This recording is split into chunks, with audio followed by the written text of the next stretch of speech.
Hello everyone, welcome to my channel learn and lead with Tona. आज हम लोग देखने वाले हैं जो गुवाहाटी यूनिवर्सिटी का जो बीएड एंट्रेंस होने वाला है 2026 का, जो कि एग्ज़ाम है कल। ठीक है, यहाँ का जो सिलेबस है वो देख लेते हैं पहले।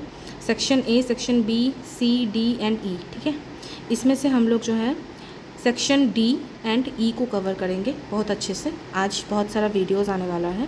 पहला वीडियो हम लोग कर लेंगे करंट इंडियन एजुकेशन से रिलेटेड। ठीक है, जिसमें हम लोग जो नेशनल पॉलिसीज़ ऑफ एजुकेशन है वो सब हम लोग अच्छे से देख लेंगे पहले के वीडियो में। ठीक है, चलिए शुरू करते हैं।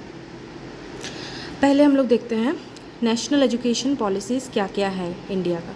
सबसे पहला जो पॉलिसी आया था एजुकेशन के लिए, नेशनल पॉलिसी ऑफ एजुकेशन 1968 में आया था। ठीक है, उस टाइम में हम लोग का प्राइम मिनिस्टर जो था वो इंदिरा गांधी था। ठीक है, ये था बेस्ड ऑन कोठारी कमीशन 1964-66। ये कमीशंस के बारे में भी एक वीडियो आने वाला है, वहाँ पे हम लोग बहुत अच्छे से डिस्कस कर लेंगे कमीशंस।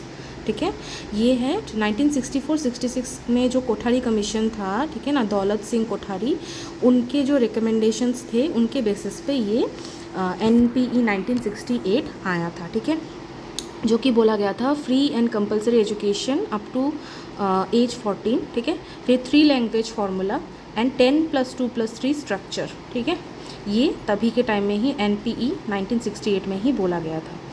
चलिए अब देखते हैं नेक्स्ट कौन सा है। हम लोग का सेकंड जो नेशनल पॉलिसी ऑफ एजुकेशन आया था NPE 1986 में। हम लोग कैसे याद रखेंगे, बहुत ही सिंपल है। 1968 को हम लोग उल्टा कर देंगे 86, ऐसे करके आप याद रखिएगा।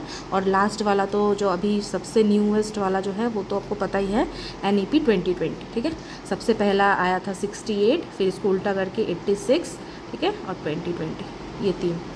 तो चलिए सेकेंड वाला हम लोग देख लेते हैं। NPE 1986 जो आया था वो उस टाइम में प्राइम मिनिस्टर था राजीव गांधी। ठीक है, ये जो 1986 में आया था, इसको जो है ना बेसिकली मतलब कोठारी कमीशन ने जो भी रिकमेंडेशन दिया था वो तो पहले 1968 में हो गया था।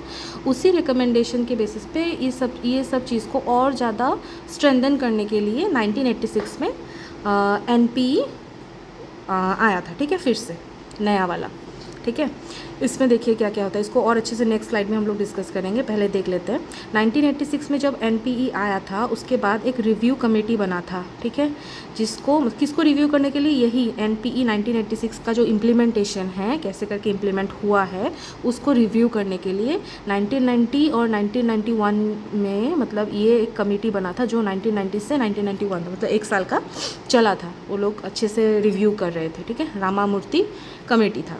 फिर CABE, ये याद रखना, CABE ये भी एक है, इसके बारे में हम डिस्कस करेंगे। इनके एडवाइस पे CABE जो थे, एक central advisory board of education है शायद, देख लीजिएगा फिर भी। तो इसके रिकमेंडेशन पे एक और कमेटी बना था जो था क्या, जनार्दन रेड्डी कमेटी। ठीक है, जनार्दन रेड्डी कमेटी, इन्होंने क्या किया था, इन्होंने भी रिव्यू किया था NPE 1986 को, रिव्यू किया था अच्छे से। ठीक है, रिव्यू करने के बाद और रामामूर्ति जो रिव्यू किया था उनका भी अच्छे से दोनों मिला के एक ओवरऑल एक पूरा रिकमेंडेशन एक दिया था, जो हम लोग बोलते हैं POA, प्रोग्राम ऑफ एक्शन। ठीक है, जो 1992 में आया था। ये याद रखिएगा, पूछा जाता है POA कब आया था, किससे रिलेटेड है, वो था NPE 1986 के बाद। ठीक है, याद रखिएगा। फिर लास्ट में जो अभी न्यूएस्ट जो है वो NEP 2020, अभी का जो है प्राइम मिनिस्टर सबको पता है नरेंद्र मोदी। ठीक है, इनके अंडर ही आया था NEP 2020। ठीक है, और जो कमेटी का था, किसने ड्राफ्ट किया था, वो था K कस्तूरीरंगन कमेटी। ठीक है, अब आगे चलते हैं। देखिए यहाँ पे मोस्टली ज़्यादा क्वेश्चंस जो आते हैं ना वो NPE 1986 और NEP 2020 के ऊपर ही आएगा। लास्ट बार भी ऐसा ही आया था, कुछ सालों का मैंने देखा अच्छे से। तो ये दोनों से रिलेटेड ही ज़्यादा क्वेश्चंस आते हैं, जो पॉलिसीज़ से क्वेश्चंस जो आते हैं। ठीक है, तो पहले हम लोग देख लेते हैं NPE 1986 का क्या क्या है। देखो NPE 1986 में ही जो है ना डाइट्स का एस्टेब्लिशमेंट के बारे में बोला गया है। ठीक है, district institute of education and training, diets के बारे में आप लोगों को पता ही होगा। ठीक है ना, तो एस्टेब्लिशमेंट ऑफ डाइट्स, खाली ओवरऑल हम लोग क्विक रिवीजन करते हैं, ज़्यादा इन डेप्थ जाने का कोई नीड नहीं है, यहाँ पे पूछा भी नहीं जाएगा इतना इन डेप्थ। ठीक है, फिर देखिए जो NCTE है ना, national council of teacher education, जो 1973 में एडवाइज़री बॉडी हिसाब से आया था, ठीक है, एक एडवाइज़री बॉडी था, ठीक है, जो टीचर एजुकेशन को लेके एडवाइस करता था गवर्नमेंट को, ठीक है। तो इसको एक स्टैट्यूटरी स्टेटस दिया गया था, मतलब एक जो है ना राइट दिया गया था, ठीक है, कॉन्स्टिट्यूशनल, कि ये जो है डिसीजंस ले सकते हैं, ठीक है, टीचर एजुकेशन को लेके। तो उसको स्टैट्यूटरी स्टेटस देने के लिए कब बोला गया था, 1986 में NPE 1986 में बोला गया था कि जो ये जो NCTE है इसको स्टैट्यूटरी स्टेटस दे दिया जाए, जो कि फाइनली 1995 में जाके स्टैट्यूटरी स्टेटस दिया गया था, ठीक है, याद रखिएगा 1995 में स्टैट्यूटरी स्टेटस दिया गया था, बट ये 1973 में ही आ गया था, एडवाइज़री बॉडी था ये जो NCTE है, ठीक है। ये सब के बारे में हम लोग नेक्स्ट वीडियो जो आने वाला है उसमें और अच्छे से डिस्कस करेंगे, ठीक है। फिर देखिए ये जो NPE 1986 जो है ना, ये दिया था, इंपॉर्टेंस दिया था early education, early childhood care and education में, ठीक है, इसमें भी बहुत ज़्यादा इंपॉर्टेंस दिया था। और जो वुमेन एजुकेशन को लेके भी, फिर SC ST के एजुकेशन को लेके भी, ठीक है, उस बहुत इंपॉर्टेंस दिया गया था 1986 वाले में, ठीक है। फिर देखिए ऑपरेशन ब्लैक बोर्ड, ठीक है, जवाहर नवोदया विद्यालय, ये सब प्रीवियस ईयर क्वेश्चन है, ये सब आया था, ठीक है। फिर हो सकता है फिर भी पूछा ही जाता है, फ्रीक्वेंटली आस्क्ड क्वेश्चन है ये, ठीक है। अब देखिए कस्तूरबा गांधी बालिका विद्यालय, ठीक है, कस्तूरबा गांधी बालिका विद्यालय, ये भी पूछा जाता है कि कब आया था, ये किसके रिकमेंडेशन पे आया था, मतलब कौन से पॉलिसी में ये बोला गया था, ठीक है। तो ये सब NPE 1986 वाले में बोला गया था, ठीक है। फिर अब हम लोग चलते हैं जो सबसे इम्पॉर्टेंट है और सबसे ज़्यादा क्वेश्चंस पूछे जाते हैं हम लोग का NEP 2020, ठीक है। अब देखिए ये जो है हम लोग का तीसरा एजुकेशन पॉलिसी है, ठीक है, इंडिया का तीसरा नेशनल एजुकेशन पॉलिसी है, थर्ड नंबर है। पहला है 68 में आया था, 1968 में, फिर दूसरा आया था 86 में, उसके बाद ये 86 का ही जो है इम्प्लीमेंटेशन कैसे हो रहा है उसको लेके POA आया था, ठीक है, POA आया था 1992 में, ठीक है। और फिर फाइनली बहुत सालों बाद अभी आया है NEP 2020, ठीक है, जो कि हुआ था कब, यूनियन कैबिनेट ने अप्रूव किया था 29 जुलाई 2020 में, ये डेट भी आप याद रखिएगा, 29 जुलाई 2020 में अप्रूव हुआ था, ठीक है। इसके बारे में आप देख लेते हैं। इसका स्ट्रक्चर जो बोला गया है 5+3+3+4 स्ट्रक्चर कर दिया गया है एजुकेशन का। जैसे 5 इयर्स कर दिया गया है फाउंडेशनल स्टेज, ये पहला 5 साल फाउंडेशनल स्टेज, मतलब इसमें जो है ना प्री स्कूलिंग भी ऐड होता है, ठीक है, जिसमें आंगनवाड़ीज़ भी आता है, और क्लास 1 और 2, ठीक है। जैसे 3 साल का प्री स्कूलिंग, बहुत अच्छे से सुनिएगा, स्कूलिंग प्लस क्लास 1 और 2, ठीक है, हो गया 5 साल, ठीक है, पहला स्टेज में ये, ठीक है, ये 5 इयर्स का, ठीक है। 3 साल प्री स्कूलिंग प्लस क्लास 1 और 2 जो फाउंडेशनल स्टेज में आ जाएगा। फिर प्रिपरेटरी स्टेज जिसमें 3 साल का हो गया, ठीक है, क्लास 2 के बाद से काउंट कर लीजिएगा 3, 4 और 5, ठीक है, 3, 4, 5, क्लास 3, 4, 5 आ जाएगा हम लोग का ये सेकेंड वाले में, ठीक है, 3 इयर्स का। फिर मिडिल स्टेज में भी 3 इयर्स का है, क्या होगा 6, 7, 8, ठीक है, क्लास 6, 7, 8 आ जाएगा। और सेकेंडरी में 4 साल का 9, 10, 11 और 12, ये 4 साल का सेकेंडरी कर दिया गया है, याद रखिएगा। 5+3+3+4 स्ट्रक्चर, ठीक है। अब नेक्स्ट देखिए ये क्या बोला गया है NEP 2020 में, इंक्लूसिव एजुकेशन फॉर ऑल, मतलब सबके लिए एजुकेशन होना चाहिए, ठीक है, इंक्लूसिविटी का बात बोला गया है। खाली जो है ना सोशली बैकवर्ड वो लोग के लिए नहीं, वो लोग तो इंक्लूड होंगे ही होंगे, ठीक है, जो लोग जो हैंडीकैप वगैरह है उनके लिए भी है, ठीक है। फिर वुमेन सब आएगा, ठीक है, जितना भी लोग हैं इंक्लूसिव एजुकेशन के बारे में, मतलब सब लोग एक साथ एक ही क्लासरूम में पढ़ेंगे, ठीक है, सबका अलग अलग नहीं है। वो लोग भी जो थोड़ा सा डिसएडवांटेज ग्रुप में से है वो लोग भी सेम क्लासरूम में पढ़ेंगे, जो कि नॉर्मल बच्चे भी है वो लोग भी सेम क्लास में पढ़ेंगे, इसका मतलब ये होता है, ठीक है, इंक्लूसिव एजुकेशन फॉर ऑल, ठीक है। अब चलिए setting up of MERUs, MERU, ठीक है, MERU इसका मतलब होता है multi disciplinary education and research universities खोलने का बात होगा, ठीक है, हुआ है NEP 2020 में, ठीक है, मल्टी डिसिप्लिनरी एजुकेशन याद रखिएगा, MERU से याद रखिएगा, MERU, ठीक है। फिर आता है setting up of state school standards authority, SSSA, इसका भी फुल फॉर्म पूछ लिया जा सकता है, देख लीजिएगा, स्टेट स्कूल स्टैंडर्ड्स अथॉरिटी बोला गया है, ठीक है।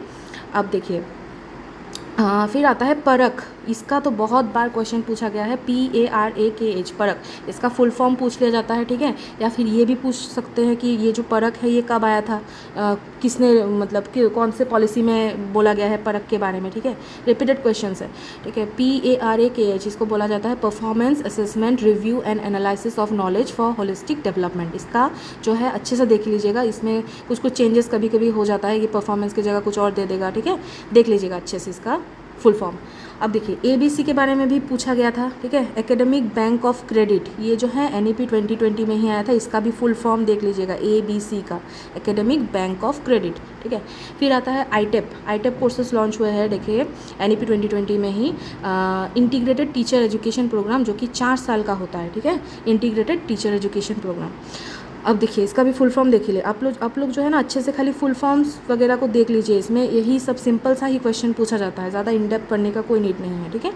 अब देखिए multiple entry and exit 4 year under graduate degree, ठीक है। जो अंडर ग्रेजुएट जो हम लोग डिग्री करते हैं उसका जो है 4 साल कर दिया गया है, जिसमें है कि इसमें मल्टीपल एंट्री एंड एग्जिट को भी याद रखिएगा, मतलब आप जितना बार चाहे घुस सकते हैं, एग्जिट कर सकते हैं, फिर घुस सकते हैं, ठीक है। इसमें देखिए 4 साल कर दिया गया है। पहला ईयर जो कंप्लीट करेगा उसको सर्टिफिकेट मिल जाएगा, 2 साल जो कंप्लीट करेगा उसको डिप्लोमा मिल जाएगा, एंड 3 ईयर्स जो करेगा उसको नॉर्मल बैचलर्स डिग्री मिल जाएगा, जैसे हम लोग को मिला था वैसे ही बैचलर्स डिग्री मिल जाएगा। लेकिन जो 4 साल का कंप्लीट करेगा ना, इसमें मैंने ऐड नहीं किया 4 इयर्स, ठीक है। 4 साल का जो कंप्लीट करेगा उसको जो है ना रिसर्च के साथ ऑनर्स कोर्स जो करेगा, रिसर्च करेगा, उसमें वो भी डिग्री मिल जाएगा, ठीक है, ओवरऑल, ठीक है। ऐसा होता है, मतलब जैसे कोई सर्टिफिकेट 1 साल का किया, फिर छोड़ दिया, फिर सेकेंड ईयर में कुछ टाइम बाद फिर से ज्वाइन किया, ऐसे करके मल्टीपल एंट्री एंड एग्जिट, ठीक है, ये याद रखिएगा। फिर हम लोग चलते हैं नेक्स्ट। NEP 2020 का जो है कुछ इंपॉर्टेंट फैक्ट्स जो है बहुत ही ये पूछ सकते हैं, पहले भी पूछा गया था, बहुत सारे एग्जाम्स में पूछा जाता है, और स्पेशली BEd के लिए भी बहुत इंपॉर्टेंट है, ठीक है। BEd एंट्रेंस के लिए बहुत इंपॉर्टेंट है। चलिए देखते हैं। Aims to increase gross enrollment ratio, ठीक है, GER जो ग्रॉस एनरोलमेंट रेशियो है उसको इंक्रीज़ करने के लिए बात हुआ है, ठीक है। एम करते हैं NEP 2020 कितना 100% तक pre school to secondary level, ठीक है, मतलब प्री स्कूल से सेकेंडरी लेवल तक 100% GER को इंक्रीज़ करेगा, ठीक है। और जो यूथ एंड एडल्ट लिटरेसी है उसको भी 100% तक करेगा, कितना 2030 तक, ठीक है। एक ईयर है, इतना तक हम लोग का जो है एम है, जो गोल है कि 2030 तक में हम लोग को 100% करना है प्री स्कूल से सेकेंडरी लेवल का gross enrollment ratio and youth and adult literacy को, ठीक है। फिर 2030 याद रखिएगा, लेकिन इसमें थोड़ा सा नेक्स्ट जो आता है हायर एजुकेशन, इसमें 2035 तक का बात किया है, कितना, लेकिन 50%, ठीक है। इसमें देखिए हायर एजुकेशन जो था ना इंडिया का 26.3% था 2018 में, ठीक है। एक बार आप लोग रीचेक कर लीजिएगा, 2018 में ओनली 26.3% था, ठीक है। लेकिन अभी जो 2035 तक में 2035 तक में हम लोग को ये 26.3% से हम लोग को 50% 50% तक बढ़ाना है, ये एम है NEP 2020 का, ठीक है। हायर एजुकेशन को 50% तक बढ़ाना है 2035 तक, 2035 तक, एंड प्री स्कूल और सेकेंडरी लेवल को 100% ग्रॉस एनरोलमेंट रेशियो चाहिए 2030 तक, और यूथ एंड एडल्ट लिटरेसी भी, ठीक है, याद रखिएगा। अब देखिए यहाँ पे एक बहुत इंपॉर्टेंट सा पार्ट आ जाता है, जो कि है setting up single overarching umbrella body for promotion of higher education, ठीक है। एक अम्ब्रेला बॉडी का बात किया गया है, ठीक है, जो कि देखिए पहला जो है सबसे इम्पॉर्टेंट जो है, जो कि ये HECI हैकी, ठीक है, मैं इसको हैकी से याद रखती हूँ, HECI, जिसका फुल फॉर्म है the Higher Education Commission of India with 4 independent verticals under it. मतलब ये जो है यही है एक ओवर आर्किंग बॉडी, ठीक है ना, जो अम्ब्रेला जैसे छाता जैसा इसको कवर करके रखेगा, ठीक है, मतलब गाइड करेगा, एक जो है सबसे इम्पॉर्टेंट होता है HECI, और इसी के अंडर जो है 4 वर्टिकल्स है, ठीक है। इसमें ये भी पूछा जा सकता है कि कितने वर्टिकल्स है या फिर कौन से वर्टिकल्स है, ठीक है, इनका फुल फॉर्म ये सब पूछा जाएगा। HECI का फुल फॉर्म है the Higher Education Commission of India, ठीक है, जिसके अंडर 4 इंडिपेंडेंट वर्टिकल्स हैं जो कि है general education council GEC, HEGC, NAC और NHERC, ठीक है। ये सब अच्छे से देखिएगा, फुल फॉर्म यहाँ पे लिखा है। GEC का है जनरल एजुकेशन काउंसिल, जिसका काम है जो स्टैंडर्ड सेट करेंगे, ठीक है, GEC। फिर सेकंड आ जाता है HEGC, Higher Education Grants Council, जो कि फंड्स देंगे, फंड्स प्रोवाइड करेंगे, ठीक है। फिर NAC, पहले जो है ना ये NAAC था, ठीक है, जो NAC था ना, उसको सिर्फ असेसमेंट हटा के एक्रेडिटेशन ही रखा गया, ठीक है, असेसमेंट को हटा दिया गया। इसके बारे में भी हम लोग डिस्कस करेंगे दूसरे वीडियो में। अभी फ़िलहाल के लिए आप ये 4 वर्टिकल्स को बहुत अच्छे से याद रखिए, GEC, HEGC, NAC, ठीक है, NAC जो है National Accreditation Council for Authorisation, मतलब ये ऑथराइजेशन प्रोवाइड करेगा हायर एजुकेशन जो इंस्टीट्यूशंस हैं ना, उनको ऑथराइज करेगा कि ये सही है कि नहीं, सही से चल रहा है कि नहीं, ये सब, ठीक है। फिर NHERC जो है National Higher Education Regulatory Council, जो रेगुलेट करेगा, ठीक है। तो आप लोग ये 4 वर्टिकल्स को बहुत अच्छे से याद रखिएगा, GEC, HEGC, NAC and NHERC। इस सब का जो है ना हेड है कौन, HECI है कि the Higher Education Commission of India, ये पूछा जाता है, ठीक है। तो चलिए, तो अभी तक इतना ही। ये अच्छे से आप लोग देख लीजिएगा, रिवीजन कर लीजिएगा, एग्ज़ाम के लिए आप लोगों को ऑल द बेस्ट, ठीक है, अच्छे से एग्ज़ाम दीजिएगा। और हम लोग नेक्स्ट वीडियो में डिस्कस करेंगे इंपॉर्टेंट कमीशंस और कमिटीज़ के बारे में, जिसके बारे मतलब फ्रीक्वेंटली जो पूछा जाता है क्वेश्चंस, उस सब डिस्कस करेंगे। और थैंक यू, प्लीज़ लाइक कर दीजिएगा, शेयर कर दीजिएगा एंड सब्सक्राइब कर लीजिएगा learn and lead with Dona.